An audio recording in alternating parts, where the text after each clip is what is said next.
Have you ever found yourself speaking or writing in English and later realizing you made a grammar mistake? You're not alone. Even native speakers make grammar errors from time to time. But the good news is that most common English grammar mistakes are easy to fix once you're aware of them.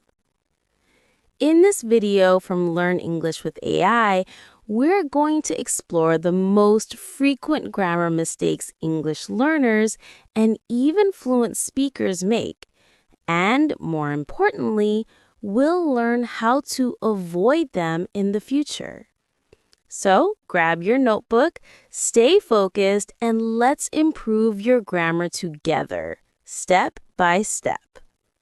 One of the most common grammar mistakes is the confusion between your and your. Your shows possession, like in the sentence, "Your book is on the table." On the other hand, your is a contraction of you are, as in, you're going to do great in the exam. A good trick is to try replacing the word with you are. If the sentence still makes sense, then your is correct. If not, stick with your. Mixing these up can lead to embarrassing situations, especially in writing, so double check before hitting send. Another typical error is using the wrong verb tense. English has 12 tenses, and it's easy to get lost. For example, some people might say, "I have seen him yesterday," which is incorrect because yesterday is a past time marker. The correct sentence is, "I saw him yesterday." The present perfect tense, have seen, is not used with specific time expressions like yesterday, last year, or in 2010. Instead, use the simple past in those cases. Learning when to use each tense takes time and practice, but paying attention to time markers is a good start. Subject-verb agreement is also a tricky area. In simple terms, the verb must agree with the subject in number. For instance, he go to school every day is incorrect. The subject he is singular, so the verb should be goes. He goes to school every day. On the other hand, for plural subjects like they, we use go. They go to school every day. It sounds simple, but this rule is often broken, especially in fast speech or casual writing. Always pause and match your subject with the correct verb form. Let's not forget about misplaced modifiers. A misplaced modifier is a word or phrase that is placed awkwardly in a sentence, causing confusion or even humor. Take this example. I saw a man on a horse with binoculars. Does the horse have the binoculars, or does the man? To fix the sentence, we should say, using binoculars, I saw a man on a horse. This clearly shows who has the binoculars. You do. Proper placement of modifiers is key to clear communication. Next up, double negatives.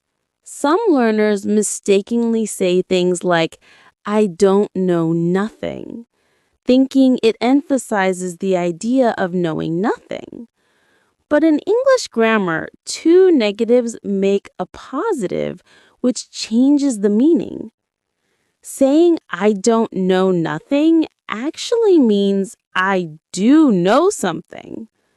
The correct form is I don't know anything. Stick with one negative per sentence unless you're using it for stylistic reasons or in specific dialects. Then there's the confusion between less and fewer. Use fewer for things you can count and less for things you can't count. For example, say fewer apples but less sugar. You would say there are fewer students today, not less students. This mistake is common, even among native speakers, and correcting it makes your English sound sharper and more accurate. Another mistake is overusing passive voice. While passive voice has its place, too much of it can make your writing vague and lifeless. For instance, the project was completed on time is passive, but the team completed the project on time is active and more engaging. Passive voice can be helpful when the doer is unknown or unimportant, but in general, try to use the active voice to make your message clearer and stronger. A big one that confuses many learners is preposition usage. Prepositions like in, on, and at can be difficult because they don't always follow logical patterns. For example, we say in the car, but on the bus. We say at school, but in a classroom. The best way to master prepositions is through exposure. Reading, listening, and practicing in real-life situations. Flashcards and spaced repetition apps can also help you memorize common prepositional phrases. Articles are another area where learners struggle, especially those whose native languages don't use them. Knowing when to use a, an, or the can be tricky. Use a before words that start with a consonant sound, like a dog, a house. Use an before vowel sounds, like an apple, an hour. Use the when you're referring to something specific, like the sun, the book on the table. Skipping articles altogether, like saying, I saw a movie, sounds unnatural in English. It should be, I saw a movie. Let's also talk about conditionals. These are if sentences that express possibilities. Many learners confuse them. For instance, they might say, if I will go, I will tell you. But the correct sentence is, if I go, I will tell you.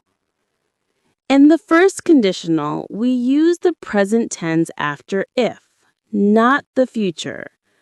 Understanding the difference between zero, first, second, and third conditionals is essential for fluent and correct English.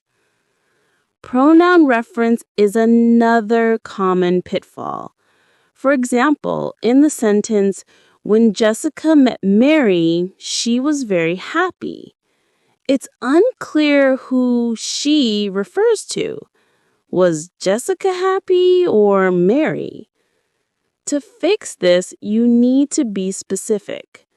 Jessica was very happy when she met Mary. Always make sure your pronouns clearly refer to the right nouns. Let's not forget about punctuation mistakes, especially with commas. One common mistake is the comma splice, where two independent clauses are joined with just a comma. For example, I love pizza, I eat it every day. This should be either two sentences, use a semicolon, or a coordinating conjunction. I love pizza and I eat it every day. Correct punctuation helps your writing flow better and avoids confusion. Before we end, let's test what you've learned. Can you spot the error in this sentence? Each of the students have their own locker. The error is in the verb. The correct version is, each of the students has their own locker. Even though students is plural, each is singular, so the verb must match. Another example, what's wrong with she don't like coffee? The correct sentence is, she doesn't like coffee. Well done for staying with me. Grammar is not about memorizing boring rules.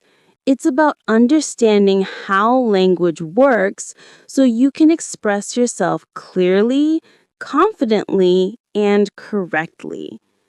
The more you practice identifying and fixing these common mistakes, the better your English will become. If this video helped you, please like, comment, and subscribe to learn English with AI for more easy and fun English lessons. And remember, every mistake is just another step towards mastery. Keep learning, and I'll see you in the next lesson.